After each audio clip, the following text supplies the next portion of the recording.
Assalamu alaikum and welcome to PSL Cricket Hangama, brought to you by Cadbury's Dairy Milk.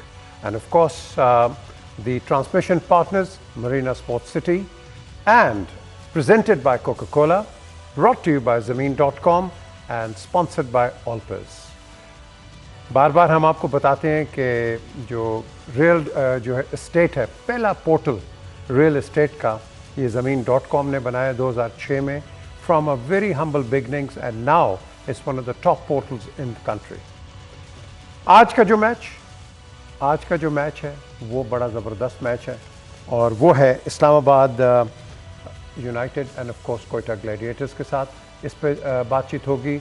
हमारे 3 experts, 3 साबिक कप्तान पाकिस्तान के, इंतखाब आलम, Salim Malik and Misbah हक मौजूद हैं। हम आपकी कॉल्स भी लेंगे, आपसे बातचीत भी होगी। मिसबाह ने पहले कहा था कि कॉल्स ना लें, तो मैंने सवाल किया भाई क्यों? उन्होंने कहा जी मेरे कोई कमेंट्स जूते पे आ जाएंगे, तो मैंने कहा नहीं, हम बिल्कुल तकड़े हैं, वेट कर रहे हैं इसका। बट हैविंग सेड सो, आज ये कैसी टीम्स आती हैं, कौन है, कई लड़के वापस आ गए हैं। मैं आपके सामने कुछ नाम भी बता देता हूँ जो प्रॉबेबल्स हैं। Paul Stirling, Alex Hales, Rahmanullah Gurbaz, Shadab Khan, Faheem Ashraf, Azam Khan, Asif Ali, Mubasir Khan, Hasan Ali, Mohammad Waseem and Marchant de Lange. उसके बाद जो दूसरी टीम आती है वो भी बड़ी ज़बरदस्त है and that is Quetta Gladiators. Ehsan Ali, Will Smeed, Ben Duckett, Sarfaraz Ahmed जो कि कप्तान हैं, आशिर कुरैशी, इफ्तिखार अहमद एंड मोहम्मद नवाज़। फिर उनके साथ हैं James Faulkner, Sohail Tanvir, Naseem Shah and Mohammad Hasnain. इनका ट्रैक रिकॉर्ड बड़ा ज़बरदस्त है। ये मैच खेले हुए हैं आपस में काफ़ी एंड क्लोज इनकाउंटर्स इनके रहे हैं। टोटल मैचेस अगर आप इनके दोनों को देखें 13 मैचेस हैं और 13 मैचेस में कोयटा की विन्स हैं 7 एंड ऑफ कोर्स इस्लामाबाद की विन्स हैं 6। सो ये एक अनदर कॉन्टेस्ट। बाकी आपको अभी बताता हूँ कि कौन कौन से प्लेयर्स आगे, क्या ये ज्वाइन करेंगे, खेलेंगे या नहीं, तो उसके पर अब आप बताइए आज का मैच कैसे होगा। अभी तक तो जितने हमने मैचेस देखे हैं, दोनों टीमों की जो आज खेल रही हैं इनको भी हमने देखा, लेकिन आई पर्सनली फील के Multan Sultan they have as आज के मैच में है। इस्लामाबाद यूनाइटेड, सर यहाँ इस्लामाबाद यूनाइटेड, मुझे लगता है कि एज है इनका। आप ये कह रहे हैं सलीम? एज तो है, मगर उसकी रीज़न ये है ना कि आप इनकी टीम को अगर देखें कोयटा की, तो इन्होंने, मुझे नहीं समझ आ रही कि इन्होंने नूर अहमद जो कि बहुत सी लीग्स में खेलता है उसको ट्राई क्यों नहीं किया। हम बहुत देर से ये बातें कर रहे थे कि जब लेफ़्ट हैंड और राइट हैंड का कम्बिनेशन होता है तो लेफ़्ट लेग स्पिनर एक वाहद बॉलर होता है जो मतलब दोनों को बॉल कर सकता है। अब इनके पास या लेफ़्टी है नवाज़ या इफ्तिखार है, तो ये दोनों जो हैं, ये जब कम्बिनेशन होगा लेफ़्ट राइट का तो ये फंसेंगे कि अब राइट को करवाएं तो ऑफ स्पिनर फंसता है, लेफ़्टी हो तो फिर लेफ़्ट आर्म फंसता है। तो नूर के होते हुए ये आई डोंट नो कि वो इतना पूरी दुनिया की लीग्स खेल रहा है और बड़ी अच्छी चाइनामैन करता है, तो उससे अच्छी तो उनके पास चॉइस नहीं थी।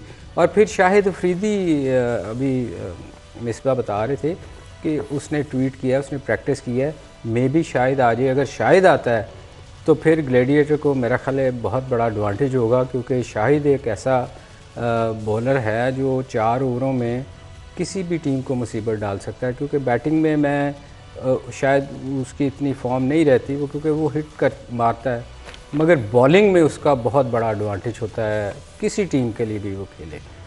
तो यूनाइटेड का ये है कि उनका कम्बिनेशन बहुत अच्छा है, पिछले मैच में भी बहुत अच्छा खेले।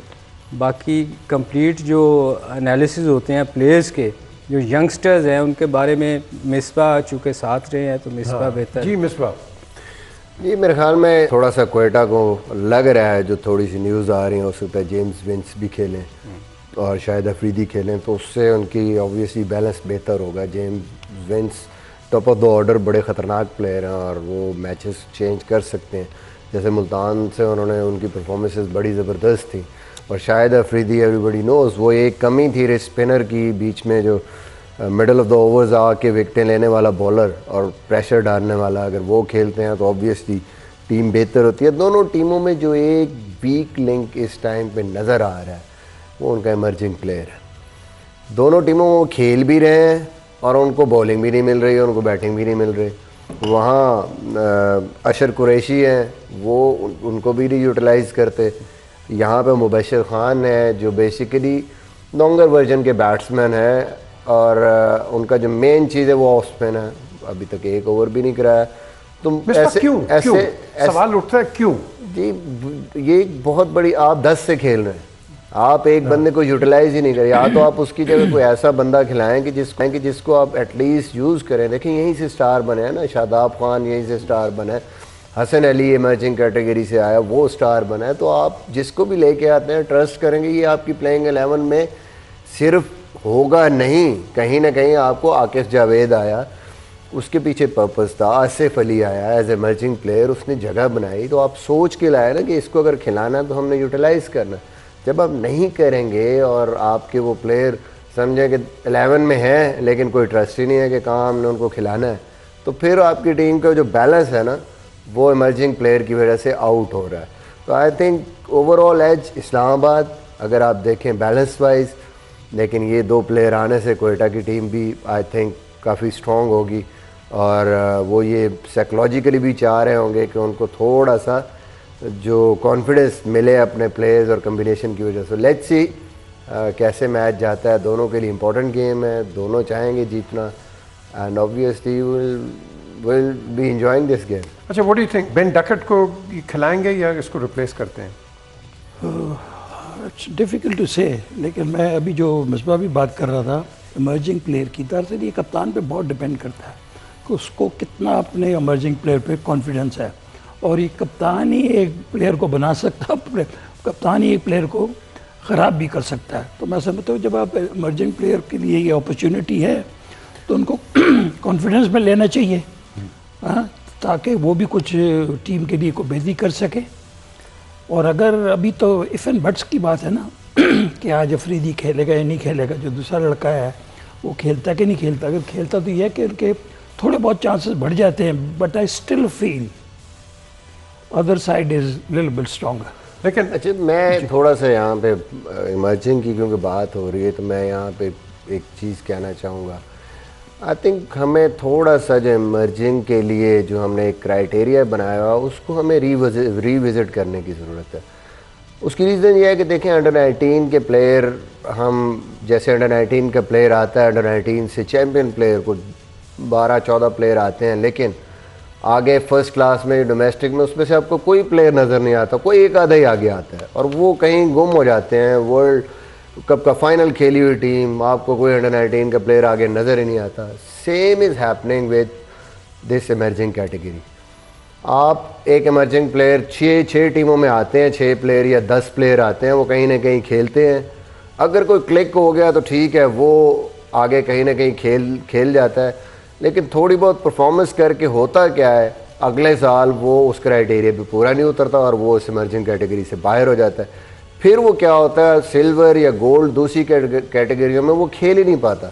तो हमें कोई ना कोई क्राइटेरिया इसके लिए बनाना पड़ेगा कि एटलीस्ट इमर्जिंग प्लेयर को हम थोड़ा ज़्यादा चांस दें कि वो 2 साल 3 साल या उसके लिए मैचेस की जो तादाद है उसको एडजस्ट करें, कुछ ना कुछ सेट करें ताकि वो कुछ खेलें तो सही। वो थोड़े से मैच खेल के वो इमर्जिंग से बाहर हो जाता है। अब हर साल आप 10 से 12 प्लेयर इमर्जिंग नए कहाँ से ढूंढेंगे? उसकी वजह से फिर आपकी ओवरऑल जो टीमें हैं कंपेटिटिव क्रिकेट पे फ़र्क पड़ता है, स्टैंडर्ड उसका जो है ना वो नीचे होता है। इतनी जल्दी इमर्जिंग प्लेयर इतने ज़्यादा आपको नहीं मिल सकते और उनके लिए भी ज़्यादती है कि उनके लिए फिर आगे कुछ भी नहीं है। अच्छा, ये जो बिस्मा ने अभी जो अपनी ऑब्जर्वेशन दी है, इसके अंदर एक क्वेश्चन उठता है कि बिकॉज टीम्स जो हैं और पर्टिकुलरली कैप्टन वो भी अंडर प्रेशर हैं क्योंकि उनके ओनर्स और ऑफ कोर्स सपोर्टर्स कहते हैं कि भाई तुम परफॉर्म करो, जीतो मैच। तो क्या ये वजह है because of you know let's say emerging अपनी जगह पे है but no confidence on the emerging player because you want to win the game, इसलिए इसकी चांस ही देते हैं? ऑब्वियसली पीजे प्रेशर तो होता है ना, हर फ्रेंचाइजी जो है वो चाहता है कि उसकी टीम जीते और फिर कप्तान ना चाहते हुए भी एक प्लेयर को खिलाना पड़ता है। तो मेरा ख्याल है इस पे, जैसे मिसबा ने कहा कि इस पे काम करने की ज़रूरत है कि ताकि वो बच्चे जो परफॉर्म करके आते हैं वो ज़ाया ना हों। उनका कुछ ना कुछ ऐसा होना चाहिए कि वो जैसे कहा कि वो गायब हो जाते हैं सीन से। अब देखो ना फर्स्ट क्लास में पीजे होता क्या है कि अब 6 टीमें कर दी गई हैं। अब 6 टीमों में लाहौर की अगर आप मिसाल लें तो उसमें सारे टेस्ट प्लेयर खेल रहे होते हैं, नए प्लेयर को तो मौका ही नहीं मिलता। इसीलिए हम कहते थे कि ये आप ज़रूर करें कि 6 टीमें होनी चाहिए, मगर जो 7 बैंक या दूसरी टीमें थीं उनका भी मैचेस होने चाहिए ताकि नए लड़कों का आपको पता चलता रहे और उनमें जो परफॉर्म करे वो 6 टीमों के मैचेस करवाए जाएँ। क्यों जी इसके ये आज 10वां मैच है and Islamabad United chasing 217 in the previous game fell just 20 short. ये आज फिर डिपेंड करेगा कि पिच किस तरह की, बहुत डिपेंड करता है। हमने देखा कि बैटिंग सेकंड प्रॉब्ली पिच जो है वो थोड़ी सी ईज आउट हो जाती है, थोड़ी सी ड्यू एलिमेंट भी आ जाता है, गेंद स्किट करता है और बल्ले में भी आता है। तो आई थिंक ज़्यादा हो जाते हैं when you are chasing runs. शुरू में कोई इतना अफेक्ट होता नहीं है दरअसल। तो अब अभी तक तो हमने देखा कि स्पिनर्स भी वेरी सक्सेसफुल, और ये कप्तान पे है कि अपने स्पिनर को लाता कब है वो। इस T20 में captain plays strategic part, you know, उसकी क्रिकेटिंग थिंकिंग, उसका कॉन्फिडेंस अपने बॉलर पे, उसका कॉन्फिडेंस अपने फास्ट बॉलर पे कब उसने लाना। तो ये captain plays a very very important role in T20 matches में। ओके, एक ब्रेक का वक्त आ गया और ब्रेक पे चलते हैं। ब्रेक के बाद वापस आते हैं और ये जो PSL क्रिकेट हंगामा brought to you by Cadbury's Dairy Milk, इसको आप हमें ज्वाइन कीजिए इस ब्रेक के बाद। Welcome back to PSL Cadbury's PSL cricket हंगामा, और of course presented by Coca-Cola, brought to you by Zameen.com and of course sponsored by Alpers, and जो हमारे ट्रांसमिशन पार्टनर्स है मरीना स्पोर्ट्स सिटी। 10वां मैच है, आप क्या कहेंगे इस पे? पीछे मैं समझता हूँ कि इसकी जो असली सूरत हाल है वो आपके पहले राउंड के बाद जाके आपको कहीं सामने आएगी।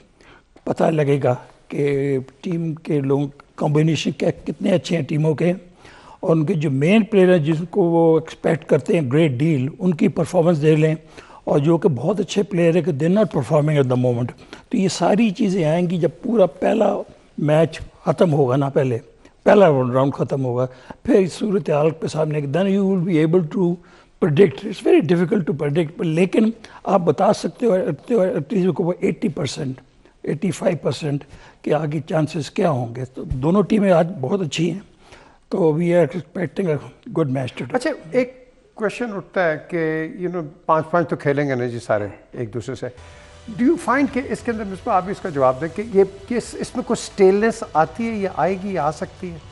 बिल्कुल आती है। अब आपने जैसे पहले सवाल किया था ना स्कीपर को, क्या आज 10वां मैच है, अब क्या होगा, कल 11वां होगा, फिर 12वां। बड़ा इंटेलिजेंट जवाब दिया इसने। मैं बड़ा इम्प्रेस हो गया एक ही हो देखिए ये मैच तो होंगे, जैसे स्किपर ने कहा कि कल तो 11वां होगा ना, कल 11वां होगा। सवाल ही बुला दिया पीछे। चलो 12वां सवाल कर लो। 12वां करें आप दोबारा। नहीं, इसमें स्टेलनेस आती है क्यों मिसबा? सलीम भाई अगर आप बताएं। वो स्टेल हो गए मैं वो मुझे उससे नहीं निकला। सिचुएशन जो है ना, जब अगर आपकी टीम ठीक है मैच हार रही है, लेकिन साथ अगर आप जीत भी रहे हैं मैच, तो then you are always in hope, या आप अच्छी क्रिकेट खेल रहे हैं तो आपको हमेशा उम्मीद रहती है कि वी कैन मेक इट। लेकिन जब सिचुएशन जैसे कराची की हो गई ना, that is something which is very difficult to come out. वो जो सिचुएशन है कि आपको लग रहा है कोई आपको पॉजिटिव नज़र नहीं आ रहा है, आप स्ट्रगल कर रहे हैं, बैटिंग में भी स्ट्रगल कर रहे हैं, बॉलिंग में भी स्ट्रगल कर रहे हैं, और कहीं से भी आपको कोई चीज़ ऐसी नज़र नहीं आ रही, फिर एक जो है सिचुएशन टीम के लिए डिफ़िकल्ट होती है। आई थिंक इस टाइम पे मुल्तान सुल्तान ऑलमोस्ट आपको लग रहा है कि वो थ्रू कर जाएंगे। एक टीम है जो लग बिल्कुल। Lahore Qalandars the way they are playing, उनकी चीज़ें काफ़ी हद तक ठीक लग रही हैं। फिर अगर आप इस टाइम पे इस्लामाबाद को देखें, उनकी काफ़ी चीज़ें उनको दे विल बी हैप्पी। अगर वो मैच हारे भी हैं तो अभी तक वो उनको कोई ऐसी चीज़ नहीं है, कम्बिनेशन ठीक है। ओनली 2 टीम्स जिनको बहुत ज़्यादा इस टाइम फिक्र होगी, क्वेटा भी मेरे ख्याल में काफ़ी हद तक क्लोज मैचेस खेली, अच्छी क्रिकेट खेली। जो सबसे ज़्यादा परेशानी होगी वो होगी कराची को and then I think Peshawar Zalmi को, क्योंकि the way they played yesterday वो भी थोड़े फिक्रमंद होंगे कि उनको भी अपनी टीम को बहुत सारी चीज़ें उन्होंने ठीक करनी है अगर उन्होंने क्वालिफाई करना है। बड़ी टीम है, ऐसे ही नीचे से आती है हर दफ़ा, कहीं ना कहीं से कोई 4 टीमों ने क्वालिफाई करना होता है, कहीं ना कहीं से वो प्ले ऑफ्स में आ जाते हैं। तो लेट्स सी, ये एंड के 2-3 हैं, इनके दरमियान में बड़ा टफ कंपटीशन हो जाता है एंड पे। अच्छा, एंड की जब ये बात करें मिस्टर स्किपर, ये जो टूर्नामेंट चल रहा है ये वायर के ऊपर, क्या इसका रन रेट भी कहीं ना कहीं काउंट होगा? अगर बिल्कुल होगा, बिल्कुल होगा।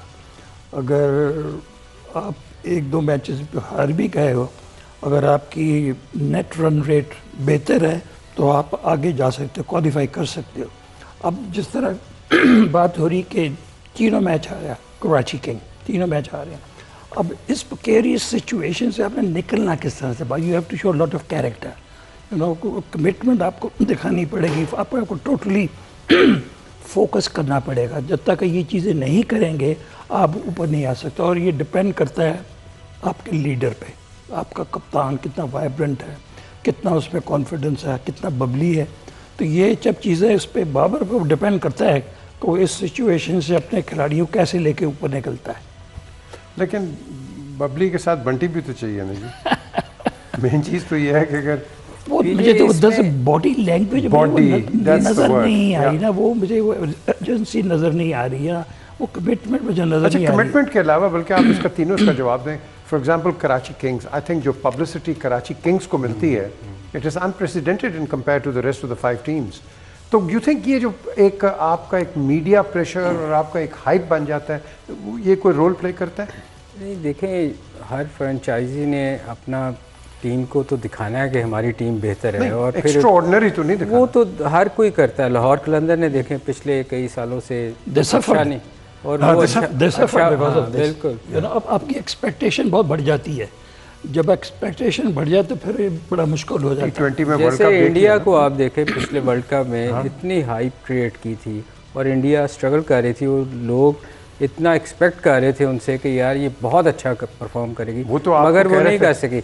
इसमें इनको कह रहे थे, अब जो हमारी इंडिया से ट्रांसमिशन हुई, अच्छा आप हार गए मैच, तो आप बताएं कि आप किस तरह खेलेंगे, क्या करेंगे? हाँ, वो स्टार्ट में ही कह रहे थे कि आप तो हारे, अगले टूर्नामेंट की बात करें, मतलब वो इतनी कॉन्फिडेंस थे। मगर इसमें देखें, कप्तानों की बात हो रही है, इसमें सिवाय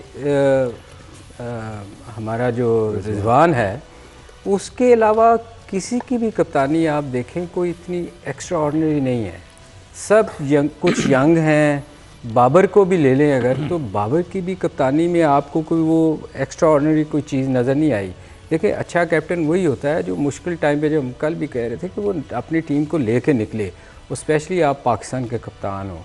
सिवाय रिजवान के बाकी सब यंगस्टर हैं और ये इसी तरह गलतियाँ करते रहेंगे। पीजे आप इनसे एक्सपेक्ट ये ना करो कि वो आप 160 पे टीम हुई है, आउट हुई है और वो ले के निकल जाएंगे, क्योंकि सब यंगस्टर हैं, इन्होंने गलतियाँ करनी है। हाँ, शहीन का ये है कि उसको अच्छा किया है, इन्होंने कप्तानी दी है, वो सीखेगा, गलतियाँ भी करेगा और अच्छे डिसीजन भी होंगे, गंदे भी होंगे, मगर वो उसके लिए कल को कप्तानी के लिए उसको फ़ायदा होएगा। मिस्टर, आप बैट्समैन रहे हैं प्रिडोमिनेंटली, इस फॉर्म ऑफ क्रिकेट में राइट हैंड कितना इम्पोर्टेंट है? बहुत इम्पोर्टेंट है, क्योंकि मेनली जाहिर है आपने जब आपने ज़्यादातर बड़े शॉट मारने हैं तो इसकी पावर फिर यूज़ होती है। अलॉन्ग द ग्राउंड जब आप खेलते हैं तो you basically use more top hand, लेकिन जब आप ऊंचे शॉट मारते हैं और स्पेशली मारते भी इस साइड पे हैं, पावर हिटिंग ऑन साइड पे, तो उस वक्त ये हाथ आपका जाहिर है फिर क्योंकि आपने उसको पिक करना है, फोर्स भी चाहिए, तो अपोजिट हो जाता है बिल्कुल। लंबी क्रिकेट, टेस्ट क्रिकेट में ये हाथ ज़्यादा यूज़ होगा या वनडे क्रिकेट में, लेकिन जैसे ही आप पावर हिटिंग और उस पर जाते हैं तो फिर दोनों हाथ, ये भी होता है लेकिन ये डोमिनेट कर जाता है। जैसे बात हो रही थी अभी, थोड़ी सी मैं उस पर बात करूँगा टीमों के हवाले से या कम्बिनेशन के हवाले से। देखिए सबसे इम्पोर्टेंट चीज़ आप कैसे निकलेंगे, वही टीमें अच्छा परफॉर्म करेंगी जो देखेंगी कि हम कहाँ पे हमारी बेसिस खाली हैं, हमने वो बेसिस फुल करनी है। नया बॉल टेकिंग ऑप्शन कौन सी हमारी हो सकती है, हम कैसे डैमेज कर सकते हैं दूसरी टीम को जब हम बॉलिंग कर रहे हैं। मिडिल में हमारे पास क्या ऐसा स्पिनर है या ऐसा बॉलर है जो आके प्रेशर बिल्ड करे, आउट करे, चाहे वो रिस्ट स्पिनर है, मिस्ट्री स्पिनर है, या हम बस खाना बुरी कर रहे हैं। फिर एंड पे हमारे पास क्या स्पेशलिस्ट बॉलर है, एक्स फैक्टर वो है हमारे पास कि आखिरी 3 ओवर जो बहुत ही क्रूशियल है वहाँ पे आके वो ना सिर्फ विकेटें लें, रन रोके और अगली टीम को रोक ले। तो आपको इस तरीके से देखना है। इस तरह बैटिंग में आपने देखना है कि हमारे पास जो टॉप 3 है वो ऐसे हैं कि 6 ओवर में हम वो सर्कल को यूटिलाइज़ करके 60 कर सकते हैं, 60 प्लस कर सकते हैं या 50 प्लस कर सकते हैं। मिडिल में फिर हमारे पास ऐसे बैट्समैन हैं जो उसको आगे 15वें ओवर तक लेके जाए, दैन फिनिशर। कहाँ पे आपने एक एक चीज़ को देख के आपको टीम को बैलेंस करना पड़ेगा। ऐसे नहीं होगा कि बड़ा अच्छा प्लेयर है 5 अच्छे बैट्समैन डाल दिए। डिफाइंड रोल्स और उन पोजीशंस के साथ जब तक आपकी बॉलिंग और बैटिंग नहीं होगी, आप दूसरी टीम जिसका अच्छा कम्बिनेशन होगा उस सिचुएशन में उससे मार खा जाए। अगर पीजे है टाइम, मैं एक ब्रेक पे चले जाऊँ। ओके। ब्रेक पे चलते हैं जी, वापस आते हैं और ये जो हमारा शो है कैडबरीज डेयरी मिल्क PSL हंगामा, इसको हम कंटिन्यू रखेंगे। लेकिन ब्रेक के बाद ये जो अभी जिस तरह मिसबा ने बात की है कि राइट हैंड किस तरह यूज़ करना है, लेफ़्ट हैंड, और ये कब ये कॉम्बिनेशन होता है, Salim Malik end of course Misbah हकिया अब आपको बताएंगे। और आपके अगर बच्चे खड़े हैं आपके साथ टेलीविज़न देख रहे हैं तो प्लीज़ उनको ज़रा बुला लें अंदर और बिठाएं टेलीविज़न के सामने कि ये 2 एक्सपर्ट्स आपको बताएंगे कि आपकी ग्रिप्स किस तरह होनी चाहिए और आपका stance and so on fourth. ये सब कुछ इस ब्रेक के बाद।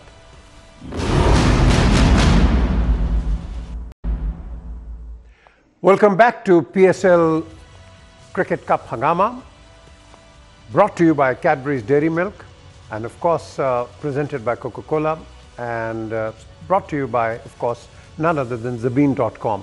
ये वो रियल एस्टेट का इन्होंने पोर्टल बनाया है जो कि 2006 से ये शुरू हुए और without any assistance, without any आपके लो हेल्प एनीवेयर, इस ग्रुप ने अपने आप को कहाँ आज लेके चले गए।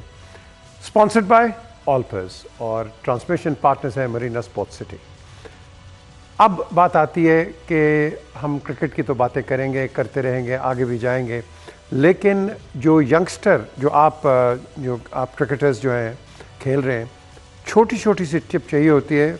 साबिक कप्तान इंतखाब आलम ये आपको सबसे पहले स्टांस का बताएंगे कि स्टांस क्या होना चाहिए, आइडियल स्टांस क्या होना चाहिए, और उसके बाद थोड़ी सी ग्रिप पे भी बताएंगे। स्किप।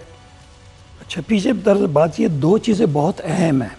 एक तो आपकी जो बल्ले की जो ग्रिप है, अगर ये ग्रिप सही नहीं है तो you will have multiple problems.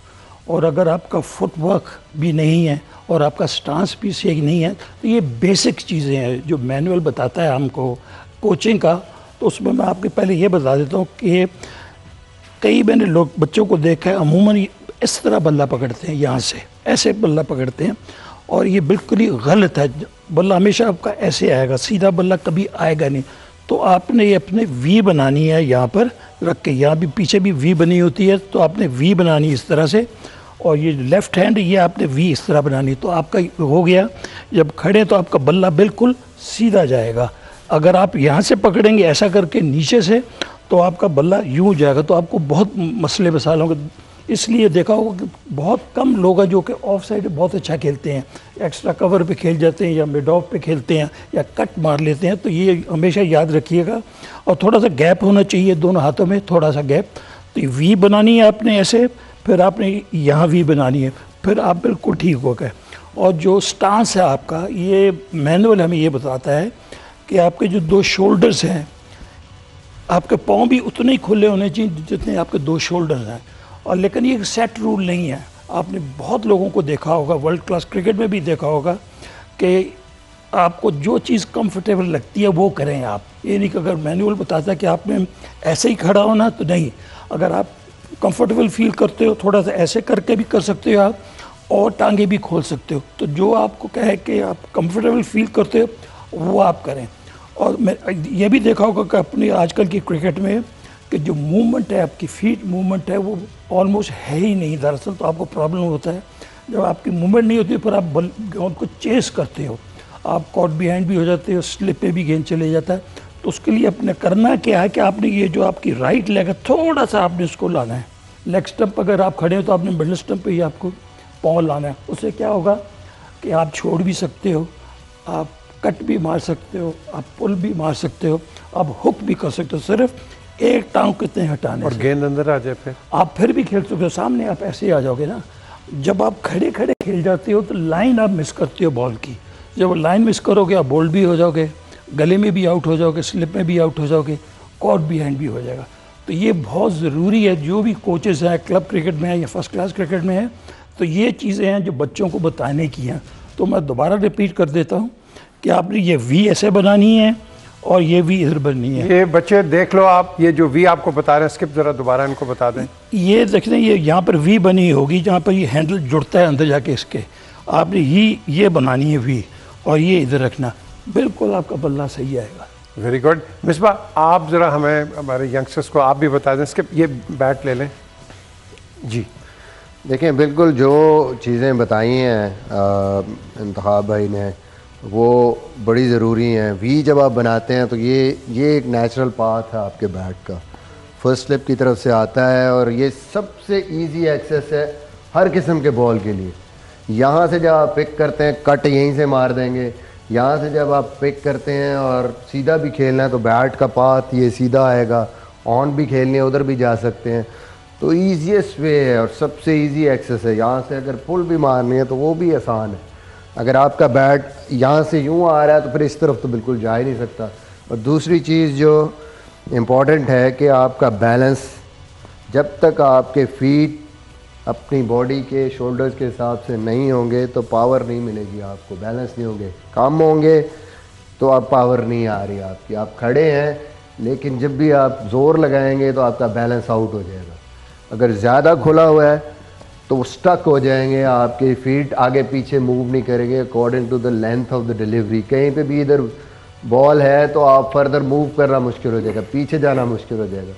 तो ऐसी जगह पे आपने रहना है, मूव क्या रेडी पोजीशन में, इतने फासला हो कि आपके लिए अगर आगे गेंद है तो आगे आप वेट ट्रांसफ़र कर सके, अगर पीछे है तो दोनों टांगों में वेट बराबर है, पीछे इसको मूव कर सके।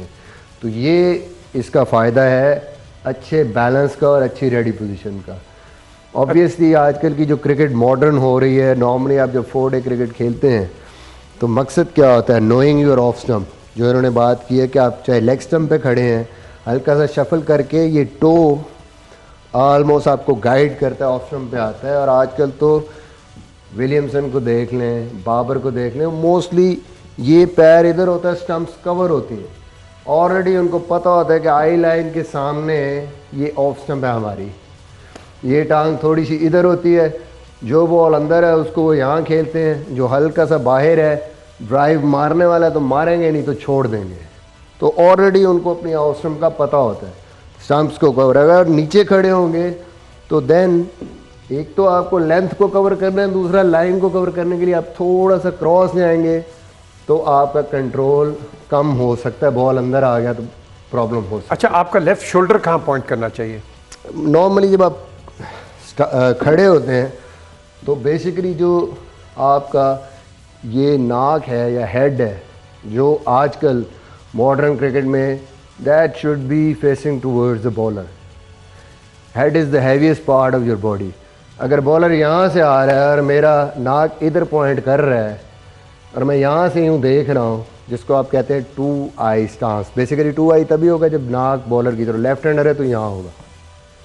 अब बेसिकली आपका दोनों शोल्डर्स के बीच में हेड जितनी देर रहेगा बैलेंस अच्छा रहेगा। जैसे ही ये इस शोल्डर से बाहर निकलेगा आप इधर को जा ही नहीं सकते, आप बॉल जिधर मर्जी हो आप इधर फॉल करेंगे, अंदर आता हुआ बॉल आपको प्रॉब्लम होगी। और एक और चीज़, ये जो पॉपिंग क्रीज है, इसमें इसको आप कैसे, इसको डायसेक्ट करेंगे या अंदर खड़े होंगे या बाहर? That's up to you. अगर तो आप चाहते हैं कि वो मीडियम पेसर है, स्विंग ज़्यादा हो रहा है और मैंने कोशिश करनी है कि वो जिस जगह से आके बॉल मूव कर रहा है उसको मैंने पकड़ने की कोशिश करनी है फुलर लेंथ पे, तो यू यूज़ योर क्रीज, उससे थोड़ा एक कदम बाहर हो जाता है ताकि हल्की सी आप फॉरवर्ड मूवमेंट करके उस जगह पे पहुंच जाएं जहां से बॉल स्विंग होना शुरू हो रहा है और उसको कट डाउन कर लें। अगर आप पेसी बॉलर है थोड़ा सा, तो आप कोशिश करते हैं कि थोड़ा अंदर रहें ताकि आपको ज़्यादा टाइम मिले उसको रिएक्ट करने के लिए। नॉर्मली आजकल पावर हिटिंग के लिए क्या होता है, बॉलर अगर यॉर्कर्स कर रहा है, आप यहाँ खड़े होते हैं और फिर आप क्या करते हैं, मूवमेंट, अब उसने टो का निशाना लिया है बॉलर ने, तो आप क्या करते हैं, आप डीप जाते हैं। अब वो जो यॉर्कर होता है उसको आप कहीं ना कहीं फुलर लेंथ बना लेते हैं। अच्छा, और उसको यहाँ connect इधर मुझे यॉर्कर पड़ गया क्योंकि वो कह रहे हैं कि प्रोग्राम का वक्त ख़त्म हो रहा है। End of course Salim Malik, आप मैं 10 आप नाइट वॉचमैन फिर रहेंगे। मैं 12 मैन था, 100 टेस्ट मैच मैं खेलूं। बिल्कुल, ये 100 टेस्ट मैच खेलें, ये आपको बताएंगे आखिरी सेगमेंट में जो हम रात को आएंगे आपके सामने, उस वक्त ये भी अपनी टिप्स देंगे कि इन्होंने 100 टेस्ट मैच कैसे। So until 11 o'clock, look after yourself, खुदा हाफिज़।